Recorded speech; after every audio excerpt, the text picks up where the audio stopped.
Assalamualaikum warahmatullahi wabarakatuh. Selamat datang di mata kuliah statistik. Ya, ini pertemuan pertama kita setelah libur Lebaran. Jadi saya mengucapkan mohon maaf lahir batin apabila ada kesalahan di masa lampau. Ya, semoga kita bisa mengikuti perkuliahan sampai akhir ya dengan lancar. Baik, pada kesempatan kali ini kita akan membahas tentang sampel dan distribusi sampel. Ya, jadi setelah sebelumnya teman-teman belajar tentang statistika deskriptif, ya, mulai kesempatan kali ini dan seterusnya, ya pembahasan kita adalah berkaitan dengan statistik inferensial. Ya, jadi apa yang dimaksud dengan statistik inferensial, ya? Jadi gambarannya seperti ini. Misalkan ada orang yang datang ke dokter, ya, dengan beberapa gejala dan dokter mencatat gejalanya misalnya suhunya 40 derajat Celcius, ya, ada batuk kering, sesak nafas, nyeri otot, sakit kepala. Nah, tugas dokter adalah membuat diagnosa. Membuat diagnosa berarti dia membuat kesimpulan, ya kan? Nah, apakah dengan hanya dokter mencatat gejala-gejala ini, lalu dokter langsung memberikan diagnosanya? Ya, oh berarti bapak ini atau ibu menderita COVID-19 misalnya. Ya, tentunya tidak bisa ya langsung dokter menyimpulkan hanya dengan catatan gejala-gejala ini, ya. Jadi karena gejala-gejala ini ya batuk kering, sesak nafas, nyeri otot, mungkin itu bisa dikarenakan penyakit yang lain, misalnya influenza atau flu biasa, ya, atau mungkin ada alergi dan infeksi yang lain, ya. Jadi kita nggak tahu ya bahwa atau kita tidak bisa mengkonfirmasi bahwa gejala-gejala ini adalah gejala dari penyakit COVID-19. Ya, jadi hasil data pemeriksaan ini ya ini baru ke tahap statistika deskriptif ya. Nah, yang dilakukan ya pada misalkan dokter sudah mencatat gejalanya ya untuk mengkonfirmasi apakah ini benar COVID-19 atau enggak tentunya dilakukan tes. Misalnya ada swab test di sini ya kan. Lalu dari swab test ini yang diambil apa yang dites adalah lendir ya, misalkan ini lendir dari tenggorokan ya. Nah, lendir yang kecil ini dianggap bisa mewakili kondisi seluruh tubuh pasien, ya kan? Jadi dari hasil cuman diperiksa lendir yang kecil tadi ya dibuat kesimpulan ya bahwa kalau misalnya di dalam lendir itu ada ditemukan DNA virus SARS-CoV-2 ya berarti di situ ada terinfeksi virus coronavirus ya berarti baru bisa menyimpulkan bahwa diagnosanya atau menegakkan diagnosa bahwa pasien tersebut menderita COVID-19. Ya, jadi pencatatan gejala atau hanya berdasarkan gejala itu kita sebut statistik deskriptif, ya, karena digunakan untuk memperoleh gambaran menyeluruh mengenai kondisi pasien, tetapi belum dapat memberikan kesimpulan final mengenai jenis penyakit dari pasien itu. Ya, maka dibutuhkan fase kedua yaitu fase statistika yang berkenaan dengan pengambilan kesimpulan mengenai keseluruhan data berdasarkan data sampel.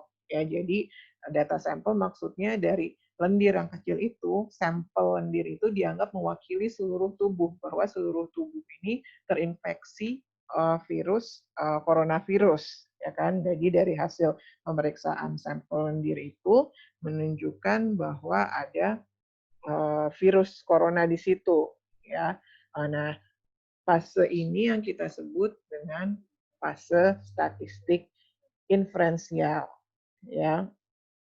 Jadi dengan demikian yang dimaksud dengan statistik inferensial adalah pengambilan kesimpulan tentang sesuatu yang besar, ya. Dalam hal ini adalah populasi berdasarkan pengamatan atas sesuatu yang lebih kecil yang kita sebut sampel yang dipandang mewakilinya. Ya, jadi bahwa kita memandang bahwa si sampel lendir yang kecil itu mewakili seluruh populasi, mewakili seluruh tubuh. Ya, jadi kita tidak perlu mengetes apakah di paru-parunya itu ada virusnya, ya, apakah itu menyebar di darah dan sebagainya. Ya, kita tidak perlu mengetes atau misalnya kita mau mengetahui penyakit yang lain, ya, misalnya kalau infeksi, ya, misalkan demam berdarah, ya, kita cek darah dengan nilai trombosit yang sekian, itu hanya didapat dari sekian mililiter darah bisa mewakili kondisi, ya, seluruh darah yang ada dalam tubuh kita, ya. Jadi itu yang dimaksud dengan populasi dan sampel. Nah, fungsi statistika inferensial yang pertama adalah pendugaan, ya, atau estimasi dari parameter populasi. Ya, parameter populasi misalkan rata-rata, ya, proporsi atau perbandingan, ya, dan sebagainya. Ya, jadi kita misalnya punya sebelumnya kan yang kita bahas itu adalah populasi, ya, misalnya teman-teman menghitung misalnya dari populasi misalkan populasi 10 rata-ratanya berapa, yaitu karena dianggap 10 itu adalah populasi. Tapi kalau misalnya populasinya sangat besar, tentunya kita nggak bisa menghitung, ya, semua yang ada di dalam populasi itu. Ya, kalau misalnya mau menghitung misalnya rata-rata pemakaian gadget pada mahasiswa, ya. Kita tidak bisa menghitung semua mahasiswa, tapi kita mungkin hanya ambil sampel di Vkom Ubarajaya misalnya seperti itu. Jadi kita menduga bahwa mahasiswa keadaan atau rata-rata penggunaan gadget mahasiswa Vkom Ubarajaya ini mewakili mahasiswa pada umumnya, ya. Lalu yang berikutnya melakukan pengujian hipotesis berdasarkan data sampel. Ya, misalnya kita mau hipotesisnya ada hubungan antara penggunaan gadget dengan nilai mahasiswa misalnya, ya. Nah, itu kita menguji hipotesis berdasarkan sampel. Kita nggak mengambil semua mahasiswa, tapi hanya sebagian saja. Nah, jadi dari tadi saya bicara tentang populasi dan sampel. Ya, apa yang dimaksud dengan populasi? Ya, jadi dalam statistik, populasi ini merujuk pada sekumpulan individu dengan karakteristik khas yang menjadi perhatian dalam suatu penelitian. Ya, jadi kalau kita punya populasi yang banyak ini, ya, ini yang disebut semua yang ada di dalam biru ini adalah populasi. Ya.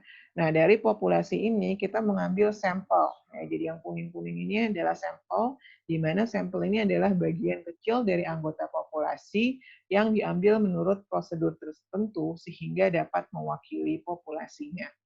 Ya, jadi dalam penelitian misalnya populasi ini adalah yang dijadikan sebagai objek penelitian, ya. Dan sampel adalah himpunan bagian dari populasi. Ya, jadi kita bisa membuat estimasi, ya, bahwa misalkan X itu rata-rata, standar deviasi, varians, ya, ini mewakili parameter yang mewakili si semua ini. Ya, intinya seperti itu. Dan bagaimana kita melakukannya dengan estimasi, yang melakukan statistik inferensial. Ya, jadi ini beberapa contoh ukuran. Jadi teman-teman kan udah belajar ya rata-rata, standar deviasi, varians, ada korelasi, ya, untuk menentukan tingkat hubungan, proporsi, dan regresi. Ya, jadi ini simbol-simbolnya. Untuk populasi misalkan kita udah belajar parameternya itu adalah mu, ya, dan untuk sampel itu adalah X bar. Ya, standar deviasi itu sigma untuk populasi, untuk sampel adalah S, ya, dan sebagainya. Ya, jadi ada sigma, kalau korelasi ada rho, ya, proporsi ada theta, regresi ada beta, dan sebagainya. Nah, yang penting untuk diketahui bahwa karakteristik populasi harus terwakili dalam sampel, ya. Atau dengan kata lain, sampel harus bisa mewakili atau kita sebut representatif, ya, untuk atau menggambarkan populasi, ya. Jadi maksudnya di sini dalam kita menentukan sampel, jadi kalau misalnya kita tadi mau ngambil mahasiswa, ya, kita mau lihat apa rata-rata nilai mahasiswa statistik, ya, di Ubarajaya misalnya. Tapi sampelnya benar mahasiswa, tapi ternyata mahasiswa yang tidak mengambil mata kuliah statistik misalnya. Dan tentunya itu tidak mewakili, ya kan? Jadi kita harus make sure bahwa sampel kita mewakili populasi. Ya, jadi yang perlu diperhatikan terkait keterwakilan sampel adalah yang pertama bahwa sampel yang mewakili populasi harus diambil secara acak, ya sebisa mungkin, ya. Kita mengambil sampel secara acak sehingga setiap anggota populasi memiliki kesempatan yang sama untuk menjadi sampel. Yang kedua, jumlah sampel ditentukan oleh besarnya populasi dan keragaman populasi. Ya, jadi besarnya populasi maksudnya kalau dan keragaman kalau misalnya populasinya seragam, ya, maka sampel yang lebih kecil sudah bisa mewakili. Tapi kalau misalnya populasinya itu heterogen, ya, misalnya apa namanya, kita ngambil mahasiswa, ya misalnya mahasiswanya ada yang misalkan status ekonominya tinggi, status ekonominya rendah, ya, lalu ada yang nilainya bagus banget dan ada yang jelek banget dan sebagainya. Jadi itu harus bisa mewakili, misalnya sampelnya harus ada yang dari status ekonomi tinggi sampai status ekonomi rendah, dari yang nilai tinggi sampai yang nilai rendah dan sebagainya. Ya. Lalu yang berikutnya presisi yang dikehendaki dari penelitian. Ya, tentunya apa namanya untuk bisa mewakili populasi ya berarti presisi yang lebih tinggi artinya bahwa jumlahnya itu mendekati populasi ya misalnya apa nanti kita akan lihat di teorema remit sentral misalnya kita populasinya ada 100 ya perhitungan apa namanya parameter atau keterwakilan kalau misalnya kita cuma ngambil sampel 10 sama kita ngambil sampel 95 orang ya tentunya itu akan beda di mana dengan sampel 95 ya itu akan menghasilkan estimasi yang lebih dekat ke parameter karena tentunya 95 lebih dekat ke angka 100 ya jadi angka perhitungannya lebih akurat. Dan yang berikutnya adalah rancangan analisis yang digunakan ya karena beberapa rancangan analisis atau metode penelitiannya atau metode analisis statistiknya mensyaratkan besar sampel yang digunakan agar bisa menghasilkan kesimpulan yang akurat. Ya misalnya kalau untuk analisis korelasi atau hubungan yaitu biasanya minimal 30 ya untuk bisa apa dibuat kesimpulan berdasarkan hasil analisis tersebut. Nah, jadi bagaimana kita menentukan apakah sampling atau sampel kita itu mewakili atau tidak ya itu yang pertama kita melakukan teknik sampling ya. Jadi teknik sampling ini ada probability sampling ya atau sampling secara acak, non probability sampling dan ada sensus. Sensus artinya kita mengambil populasi sebagai sampel. Jadi kalau tadi kalau misalnya ada 100 populasinya, kita meneliti 100-100-nya. Ya. Nah, karena dalam statistik kita menganggap bahwa sampel itu mewakili, jadi kita membahas tentang probability sampling atau sampel secara acak. Ya, yang non probability tidak akan kita bahas. Ya. Jadi sensus tadi sudah dijelaskan, ini adalah teknik yang semua anggota populasi dijadikan sampel, ya, atau kadang disebut juga sampel jenuh. Sedangkan probability sampling itu memberikan peluang yang sama bagi anggota populasi yang dipilih untuk menjadi sampel. Ya. Nah, beberapa teknik probability sampling antara lain simple random sampling atau sampel acak sederhana, lalu proportionate stratified random ya acak bertingkat proporsional, disproportionate stratified random, acak bertingkat tidak proporsional, dan cluster atau area sampling. Ya, jadi sedangkan non-probability sampling itu teknik yang tidak memberikan peluang yang sama bagi anggota populasi yang dipilih untuk menjadi sampel. Ya, misalnya kita hanya mau meneliti orang-orang tertentu saja, ya itu kita kan itu disebut purposive sampling misalnya. Jadi hanya mau meneliti orang-orang mungkin yang untuk kemudahan ya, misalnya kalau nanti kalian skripsi sampelnya adalah mahasiswa Ubara Jaya, ya itu purposive sampling karena kalian membuat kesimpulan tentang mahasiswa secara umum menggunakan mahasiswa Ubara Jaya. Purposive kenapa? Karena mahasiswa Ubara Jaya lebih mudah untuk diakses, karena mungkin lebih sulit untuk mengakses mahasiswa seluruh Indonesia misalnya, ya. Jadi itu purposive. Atau snowball sampling, dimana mungkin kalau kita tidak tahu populasi itu ada di mana, ya snowball artinya bola salju, ya. Jadi bola salju itu kan semakin lama semakin besar, ya. Jadi maksudnya jadi kita bertanya ke satu orang lalu kita tanya kira-kira kalau yang paham tentang ini tuh siapa, orang itu akan merujuk ke orang lain. Jadi kita tanya si orang lain yang dirujuk oleh orang pertama yang jadi responden kita misalnya, lalu seterusnya sampai sampel kita jadi banyak, ya, ditanya-tanya terus. Yang dimaksud dengan snowball. Ya, tapi kita akan lebih membahas tentang sampel probability sampling atau sampel acak, ya. Jadi yang pertama ada simple random sampling, ya, atau sampel acak sederhana.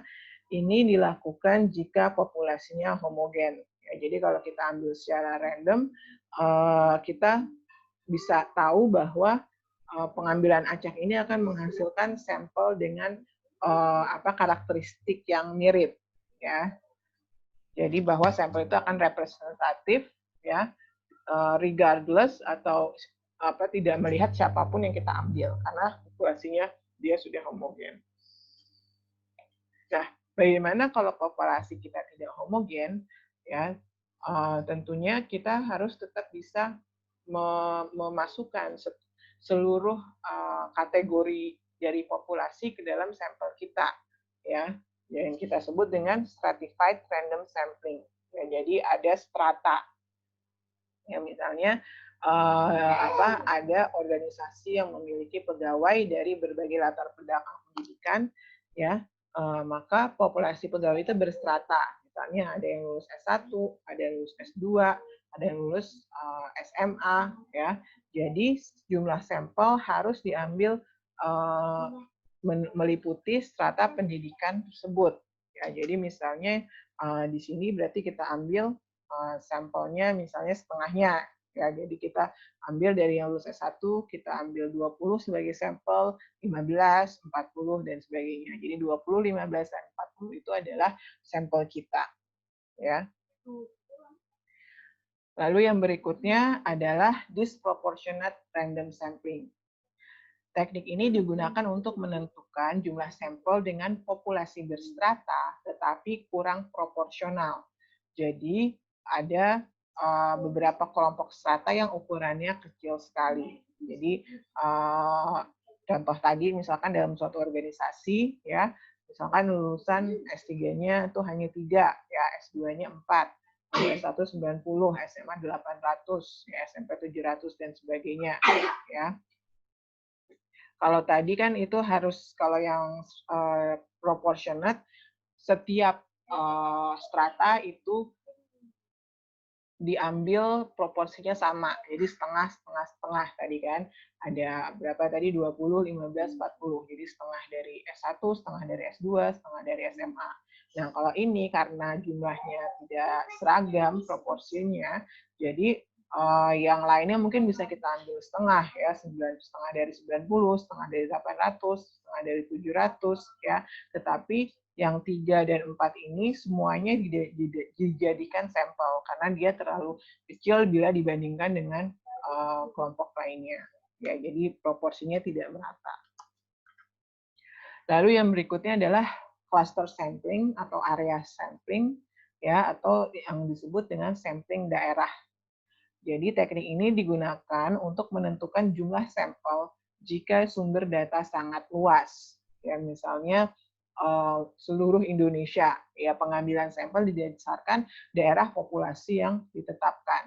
Ya, misalnya kita punya 27 provinsi, lalu kita ambil 10 provinsi, atau kita punya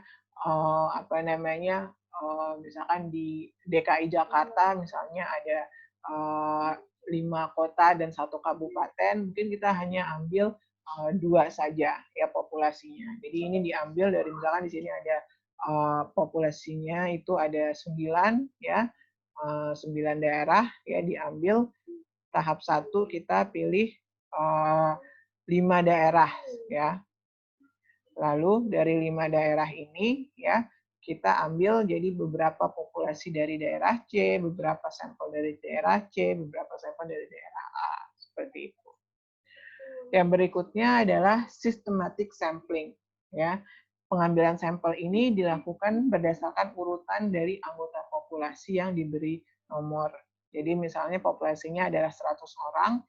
Nah, kita menentukan siapa saja yang dari 100 itu untuk dijadikan sampel itu dengan cara jadi 100 itu kita beri nomor ya, nomor 1 sampai 100, lalu kita punya list nih kan 100 nama ya yang diberi nomor 1 sampai 100. Nah, pengambilan sampel acak hanya dilakukan pada sampel pertama. Misalnya saya mau mulai dari nomor 2 ya. Selanjutnya kita bisa menentukan sampel yang sesuai dengan jumlah sampel yang ingin kita buat. Ya, misalkan dari sini bisa kita buat kelipatan 3, berarti yang sampel pertama atau responden pertama kita adalah si nomor 2, ya, lalu kita kelipatan 3 berarti 2, 3, 4, 5, lalu responden kita si nomor 5, ya, lalu nomor 8 atau nomor 11. Jadi setiap kelipatan bilangan 3, ya. Atau misalkan kita mau ganjil saja atau genap saja, ya, itu yang disebut dengan systematic sampling. Nah, apa yang harus kita ketahui dari sampel? Ya, seperti tadi saya sudah jelaskan, ya, bahwa sampel yang lebih besar akan meningkatkan keakuratan atau bisa menggambarkan si populasi secara umum, ya.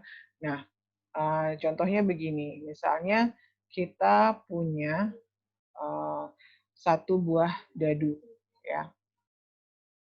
Pada saat kita melempar satu buah dadu ini, ya, maka peluang untuk bisa keluar angka 1 itu adalah sama, ya kan? Keluar untuk setiap kita melempar, ya, untuk peluang muncul angka 1 sampai 6 itu sama. Tapi kalau misalnya kita punya 2 buah dadu, ya, peluang untuk muncul atau jumlahnya itu adalah 2, ya, itu hanya 1, ya kan? Berarti kalau ini 1, ini 1. Ya, jadi untuk muncul jumlahnya 2 itu hanya 1 kali. Berikutnya juga dengan 12. Hanya kalau di sini 6, di sini 6, ini 12. Ya, tapi kalau misalnya 3, ya, itu peluang munculnya berarti 2 kali. Bisa si muka dadu pertamanya itu angkanya 1 dan muka dadu kedua angkanya 2 atau kebalikannya ya, jadi 1 dan 2, 2 dan 1 jadi 2 ya. Kalau 4 itu lebih banyak lagi ya. Nah, kalau kita pakai 3 dadu ya, itu distribusinya seperti ini ya. Dan seterusnya. Kalau kita punya 6 dadu ya, maka distribusinya digambarkan seperti ini. Ya, jadi ini distribusi apa? Teman-teman sudah belajar di pertemuan sebelumnya. Ya, distribusi yang bentuknya seperti lonceng ini adalah distribusi normal. Ya. Nah, jadi distribusi rata-rata sampel ya pada jumlah sampel yang banyak ya itu mendekati distribusi normal. Ini yang disebut dengan teorema limit sentral atau central limit theorem. Ya, kenapa disebut dengan limit sentral ya? Karena ini adalah teori yang paling penting dalam ilmu statistik ya, karena dipakai untuk banyak hal dalam ilmu statistik. Apa bunyi dari teorema limit sentral ini? Bunyinya adalah jika contoh acak N diambil dari suatu populasi yang sangat besar dengan rata-rata mu dan standar deviasi sigma, maka distribusi sampel rata-rata X bar akan menyebar normal dengan nilai tengah mu dan simpangan baku sigma per akar N. Oke. Jadi teorema ini menghasilkan statistik uji Z ya, yang sudah teman-teman pelajari minggu lalu, yaitu ZX bar sama dengan X bar min mu per sigma dari X bar, di mana sigma X ini sama dengan sigma per akar N. Ya, dan kita sebut ini sebagai standar error atau galat baku rata-rata populasi. Jadi dikoreksi karena dalam sampel itu pasti ada kesalahan pengukuran, ya, karena kita tidak mengukur semua populasi. Ya, jadi kalau tadi populasinya adalah 100, ya, lalu kita pakai sampelnya 10, itu standar errornya akan lebih besar daripada kita populasinya itu 100 dan standar errornya sampelnya itu 95 misalkan, seperti itu. Oke. Jadi teorema limit sentral ini akan kita pakai ya di bahasan selanjutnya tentang estimasi parameter dan uji hipotesis. Oke, terima kasih sudah menyimak ya, sampai ketemu di lain kesempatan.